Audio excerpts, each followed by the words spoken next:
দেয়ালিকা Facebook লাইভে সবাইকে জানাচ্ছি স্বাগত। এই মুহূর্তে কিন্তু আমরা রয়েছি শাহবাগে।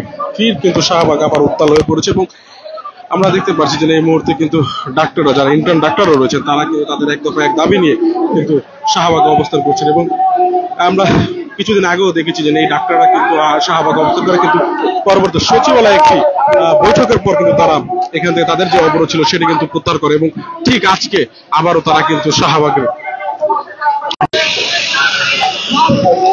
এবং আপনারা দেখতে পাচ্ছেন তাদের যে এক দফা এক দাবি রয়েছে সেটি হচ্ছে যে তাদের যেই ভাতা দেওয়া হয় 25,000 টাকা, সেই ভাতার 25,000 টাকার বদলে কিন্তু তাদেরকে 50,000 টাকা করতে হবে। এবং সেমন একটি দাবি নিয়ে কিন্তু তারা তাদের এখানে অবস্থান করছেন এবং তারা বিগত অনেকদিন যাবতই কিন্তু এই যে আন্দোলন, তাদের যে আন্দোলন রয়েছে সেটি কিন্তু তারা চালিয়ে যাচ্ছেন এবং কোনো সুফল না পাওয়ার ফলে কিন্তু তারা এই সড়কে শেষ পর্যন্ত সড়কে অবস্থান করতে বাধ্য হচ্ছেন। এবং এখানে যদি আপনাদেরকে জানিয়ে রাখি যে তাদের যেই দাবি এবং তাদের যে বিয়ার সাথে তারা কিন্তু তাদের যে চিকিৎসকের যে দাবি রয়েছে, তাদের যে দাবিটি রয়েছে সবসময় তারা যারা সরকারি ডাক্তার রয়েছেন তার পাশাপাশি তারাও তাদের সর্বোচ্চ সেবা দেওয়ার চেষ্টা করে, কিন্তু তাদের পেটে যদি খাবার না থাকে তারা কিভাবে তার সেবা দেবে, সেই ক্ষেত্রে কিন্তু তারা 25,000 টাকা ভাতার বাড়িয়ে কিন্তু 50,000 করার দাবিতে কিন্তু তারা আজকে এই বিক্ষোভ করছে। এবং দেখতে পাচ্ছেন যে পুরো এলাকায় কিন্তু শাহবাগ চত্বরটি রয়েছে, সেখানে কিন্তু তারা অবস্থান করছে।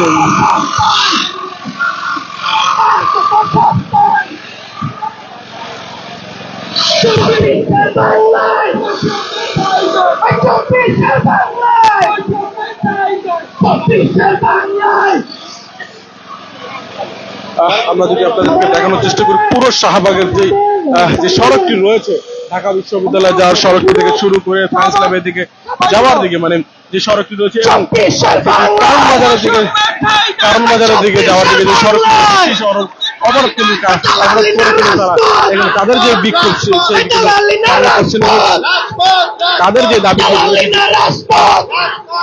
ন্যূনতম যে 25,000 টাকা ভাতা রয়েছে এই মুহূর্তে সেটি যাতে 50,000 টাকা করে দেওয়া হয়। এবং তার দাবিতে কিন্তু তাদের আজকের যে কর্মসূচি সেই কর্মসূচি তারা পালন করছেন। এবং যদি এই ন্যূনতম ভাতা 50,000 টাকা না করা হয় তাহলে তারা কিন্তু লাগাতার কর্মসূচি বাংলাদেশের প্রায় যদি 70% যে ডাক্তার রয়েছে তারা কিন্তু সাধারণত এই বেসরকারি ভাবে যারা ইন্টার্ন ডাক্তার তারা কিন্তু সেবা দিয়ে থাকে।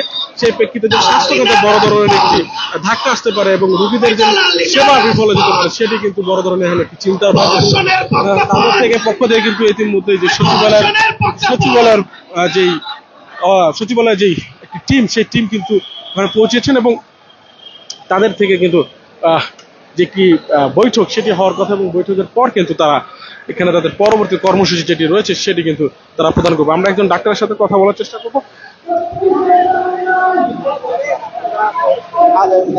সরকারি যে চাকরিতে যারা নাই তারা হচ্ছে ভর্তি পরীক্ষার মাধ্যমে বিভিন্ন ইনস্টিটিউটে ঢুকে পোস্ট গ্রাজুয়েশন কমপ্লিট করি।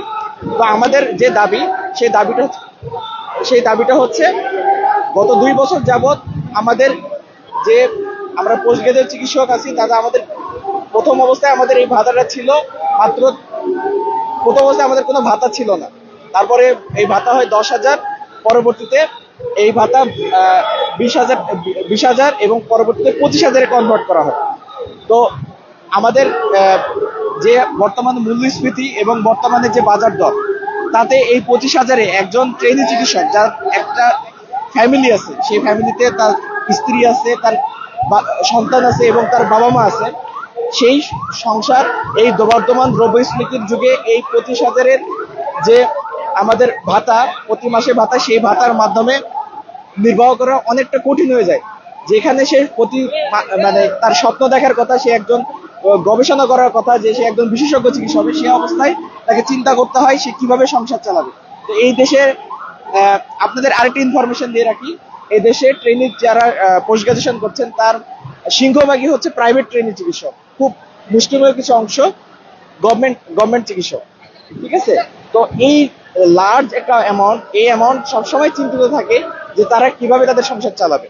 তো আমরা এই ধারা থেকে বের হয়ে আসতে চাই।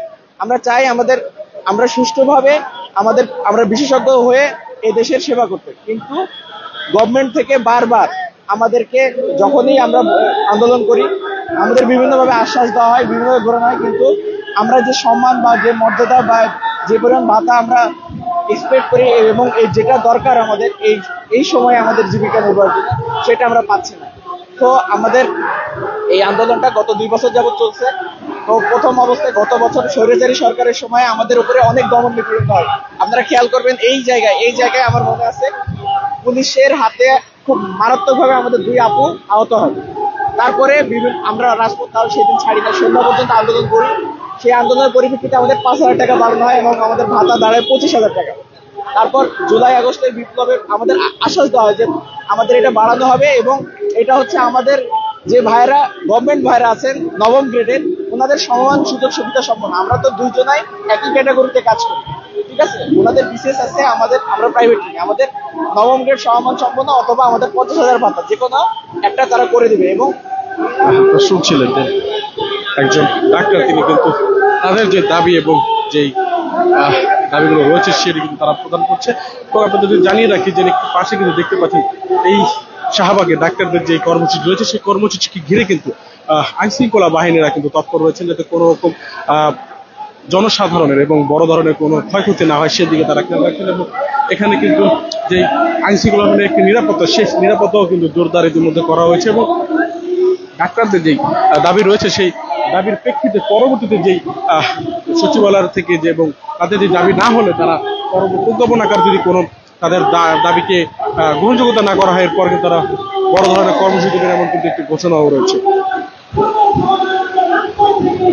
আপনারা দেখতে পাচ্ছেন এই মুহূর্তে কিন্তু আমরা দেখতে পাচ্ছি যে ডাক্তারদের একটি দল কিন্তু ইতিমধ্যে যে আইন শৃঙ্খলা বাহিনীর সাথে কথা বলে তারা কিন্তু এখানে ব্যাক করছে এবং তারা তাদের যে দাবি রয়েছে সেই দাবি কিন্তু তারা ইতিমধ্যে যে সচিবালয়ের মন্ত্রণালয় রয়েছে স্বাস্থ্য মন্ত্রণালয় সেখানে কিন্তু তারা পাঠিয়ে দিয়েছে এবং তাদের পক্ষ থেকে জানিয়ে হয়েছে যে যতক্ষণ পর্যন্ত এই দাবি না মানা হবে ততক্ষণ পর্যন্ত এই ডাক্তাররা এই সড়কে থাকবেন। এখন যারা আমাদের যুক্ত ছিলেন সবাইকে জানাই অসংখ্য ধন্যবাদ। পরবর্তী নতুন কোনো খবর নতুন কোনো আপডেট নিয়ে আমরা আবারও যুক্ত হব। ততক্ষণ পর্যন্ত